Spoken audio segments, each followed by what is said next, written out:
I've driven through hundreds of small towns across America, places that seem forgotten by time, where streets bear the same names for generations and folks still wave from their porches.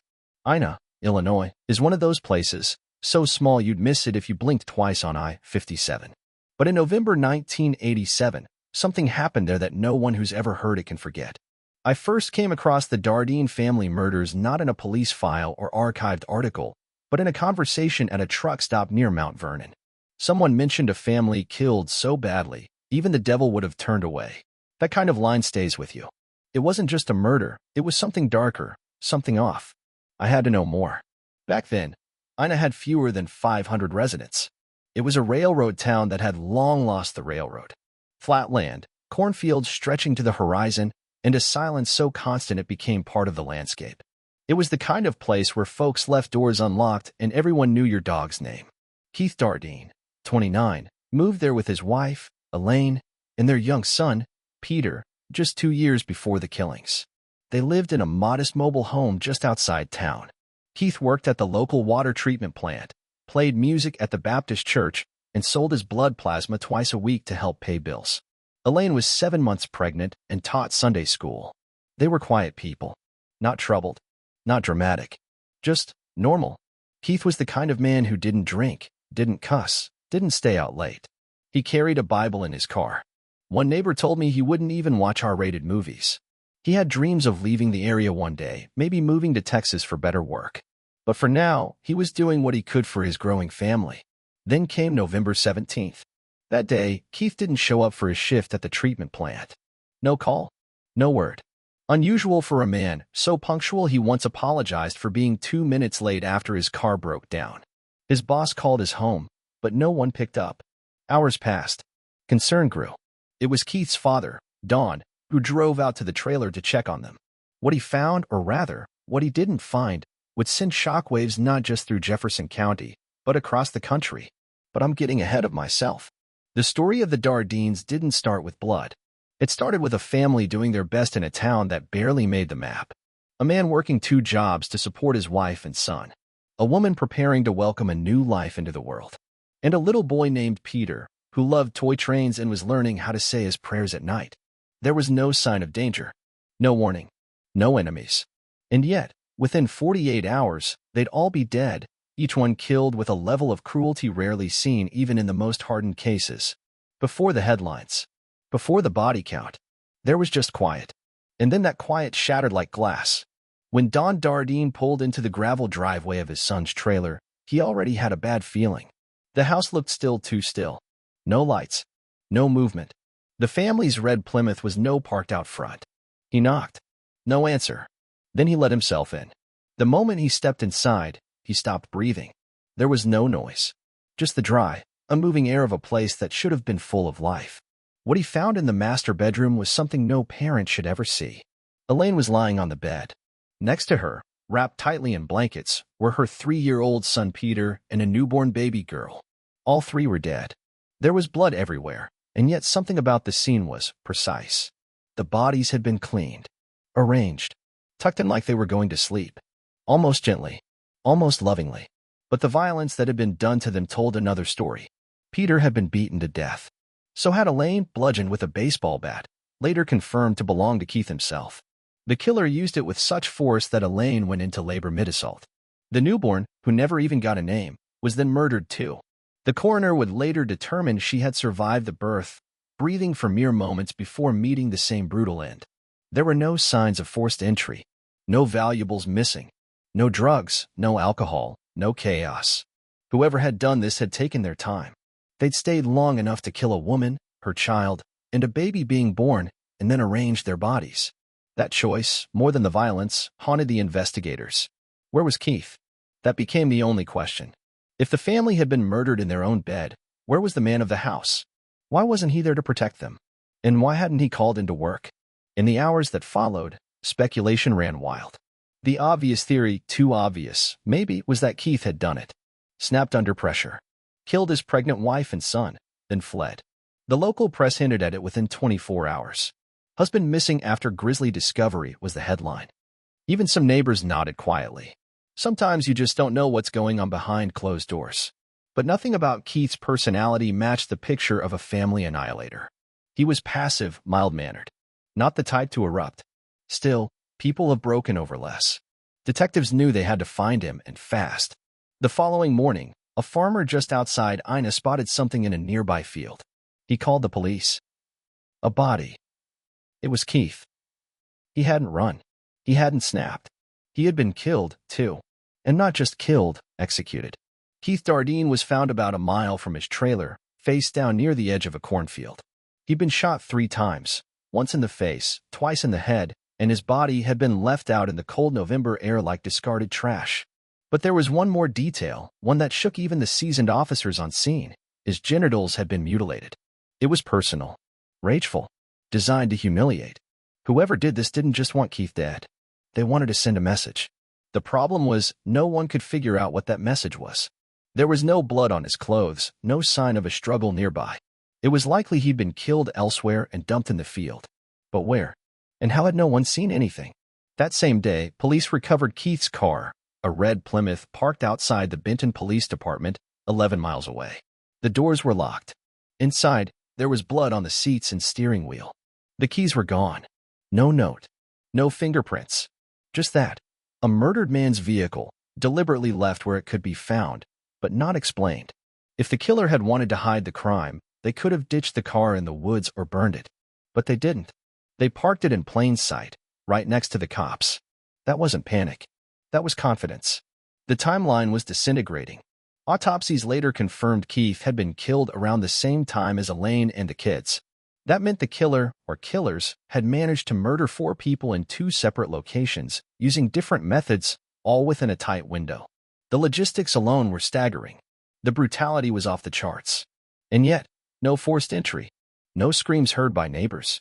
No one saw anything unusual. No leads. Investigators started reaching. Maybe Keith had invited someone into the home, someone he knew, someone he trusted. Maybe there had been a confrontation, something that escalated. Or maybe the killer was already there, waiting. It was a mobile home, no basement, no real place to hide, but these were desperate theories in a case that made no sense. They looked into possible motives. Money? No cash had been taken. Jealousy? There was no evidence of an affair. Drugs? Keith was clean. Religion? He was devout, yes, but not fanatical. There were no cult ties, no extremist connections. Just a man with a job, a wife, and a child on the way. The one thing that stuck with me, reading through the crime scene notes, was how quiet it all was. No broken windows. No kicked-in doors. No neighbors reported shouting or gunfire. It was as if someone had slipped in, committed a massacre, and disappeared, like fog over a field at dawn. And the worst part? Whoever did this wasn't done. Not yet. Because over the next 2 years, Southern Illinois would see a wave of killings, brutal, strange, disconnected on the surface, but all bearing a similar note of cold, calculated violence. And the people of Ina? They stopped leaving their doors unlocked. By Thanksgiving of 1987, the murders of the Dardeen family had gripped Southern Illinois with a kind of fear that sticks to your bones. No arrests. No suspects. No motive. Just 4 people butchered, and a community suddenly unsure whether to trust its neighbors. Within days, the Illinois State Police formed a multi-agency task force. 30 detectives, forensic analysts, and local officers were assigned to work the case full-time. They chased every lead, and there were plenty. Ex-boyfriends, co-workers, church members, even casual acquaintances of the Dardeens were questioned. Over 100 interviews in just the first 2 weeks. Nothing stuck. They pulled records, checked fingerprints, sent blood samples to the state crime lab. No match. No hits. No one bragged. No one confessed. It was like the killer had vanished into thin air. Then came the theories. Some in law enforcement believed it was personal, too violent not to be. The mutilation, the beating, the way the bodies were arranged. Someone must have hated Keith, or at least felt betrayed by him. Others believed it was random. A stranger with a twisted mind. Maybe a drifter off the interstate. I-57 ran just west of town, after all. A traveler with no ties, no past, and no reason to look back. But if that were the case, why not just leave after the killing? Why mutilate the father? Why murder a newborn? One theory stood out, and not in a good way. A few detectives wondered if the Dardeens had stumbled into something bigger. Drugs. Gangs. Maybe Keith had seen something he shouldn't have, or had unknowingly crossed someone dangerous. But there was zero evidence he had any ties to crime. No debt, no enemies, no secret life. It just didn't track. Then people in the community started talking. Some whispered about satanic cults. It was the 80s, and the so-called satanic panic was peaking. Ritual killings, baby sacrifices, the kind of tabloid material that made headlines but rarely led anywhere. The way the bodies had been posed in the bed fueled the rumors. A message, some said. A ceremony. The work of someone not just evil, but ritualistic. The FBI stepped in briefly to evaluate whether this was part of a serial pattern. They looked at similar cases across the region. They saw nothing conclusive. But local law enforcement couldn't shake the feeling that this wasn't a one-off crime. And then, things got worse. Within the next 2 years, the surrounding counties saw an unusual uptick in unsolved homicides, many of them shockingly violent. People bludgeoned in their homes. Young women abducted, then killed. Elderly couples attacked seemingly at random. None of these cases had clear links to the Dardeens. Different methods, different profiles. But something about them, the senselessness, the silence, the sheer savagery, echoed what had happened in Ina. Still, there was no break in the case. Keith's parents, Dawn and Joanne, moved out of the area. Couldn't bear to drive past the trailer anymore. Couldn't stand the sight of the cornfields. Joanne became obsessed with finding answers. She collected news clippings, filed FOIA requests, called detectives every few months. Years passed. The case went cold. Then colder. And just when it seemed the Dardeen murders might be buried forever, someone in a Texas prison cell decided to speak. In the year 2000, 13 years after the murders, the phone rang at the Jefferson County Sheriff's Office. It was a prison official from Texas. One of their inmates, a man named Tommy Linsells, had something to say about the Dardeens. At first, the detectives didn't know what to make of it. Sells wasn't exactly a household name yet, but he was getting there. A convicted killer with a growing list of murders tied to him across multiple states. A drifter. A predator. A ghost in denim and rage. He was on death row for the brutal stabbing of a 13-year-old girl named Kayleen Harris in Del Rio, Texas. Her friend survived and identified him. After that, everything spilled out. Sells began confessing to crimes from coast to coast. Over 20 murders, maybe more. He remembered names, places, dates. Sometimes. And now, he said, he was ready to talk about the Dardeens. According to his version, he had met Keith at a truck stop. They talked. Keith supposedly invited him back to the house, not for coffee, but for a sexual encounter involving his wife. Sells claimed he snapped, enraged by the proposition. He followed Keith home, waited for the right moment, and then unleashed hell. The confession was graphic, ugly, violent, and it hit like lightning in the middle of a storm that had never quite passed. Was this it? The answer everyone had been waiting for? Not so fast. Sells had a reputation, not just for killing, but for lying. For confessing to things he didn't do, absorbing guilt like gasoline on a flame. Investigators had learned the hard way that Sells' mind was a maze of truth and invention. The timeline didn't match. His account placed him in Illinois during a period when he was supposedly locked up in Wyoming or possibly in Arkansas.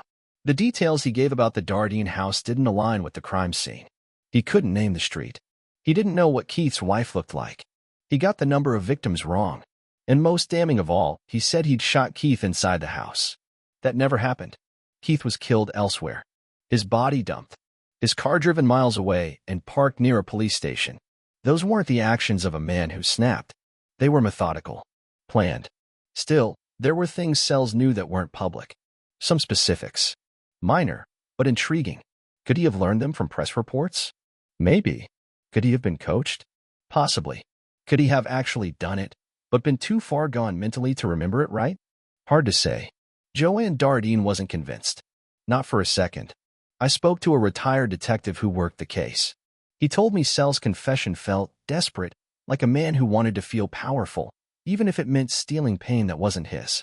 Another officer put it bluntly, he didn't do it, but he wanted credit for it. In 2014, Tommy Linsells was executed by lethal injection. He never changed his story. He went in his death claiming responsibility for more than a dozen murders, including the Dardeens. But ask anyone who really knew the case, and you'll hear the same quiet answer. It never fit. Which means the real question remains. If not Sells, then who? I visited the spot where the Dardeens once lived on a gray October morning. The trailer's long gone now, cleared out years ago. In its place, a patch of weeds, rusted fencing, and the kind of silence that feels heavier than air. The cornfield nearby still stretches forever, just like it did in 1987. And standing there, it's hard not to ask the one question everyone's been asking for nearly 4 decades. How could something like this happen and never be solved? The brutality of the crime, the strangeness of the staging, the 2 separate scenes, the fact that a newborn, a baby girl born in terror, was murdered before she could even cry. These aren't the hallmarks of a robbery gone wrong. This wasn't quick. It wasn't sloppy. It was intentional, calculated, and deeply personal. The truth is, there are still theories, a few more credible than others. One veteran detective believed Keith had unknowingly invited a predator into his life, not Tommy Linsells, but someone else, someone local, someone who gained his trust. Some even suspected the killer may have attended church with the Dardeens, broken bread with them, sat near them in the pews. Another theory points to a possible double killer, 2 people working together. The split scenes, the lack of noise, the careful cleanup. It's hard to imagine one person pulling it all off alone. But all of it, every theory, every lead, comes back to the same dead end. No motive, no witness, no arrest. I kept going back to something Joanne Dardeen said in a letter she wrote years before her death. She never stopped fighting for justice, never stopped calling detectives, never stopped reminding the world that her son, daughter-in-law, grandson, and unnamed granddaughter mattered. She wrote, "I don't care how many years pass. He's still out there. The man who did this, he's walking around like none of it happened. And I hope every time he closes his eyes, he sees what he did." There's something terrifying about that, not just the act itself, but the absence of resolution. The idea that someone could carry out a massacre like this and simply disappear. No trial, no headlines, no closure, just silence. In a way, Ina never really recovered. People moved away. Neighbors started locking their doors. Kids were kept home more often. The darkness didn't just pass through, it settled in. Quiet towns don't forget things like this. They bury them just under the surface, where the grass keeps growing, but the soil stays sour. I stood in that field for a long time. No birds, no wind, just the hum of silence and the weight of too many questions. Sometimes, in my line of work, you tell a story because you know it ends. Other times, like this, you tell it because it hasn't, and maybe never will.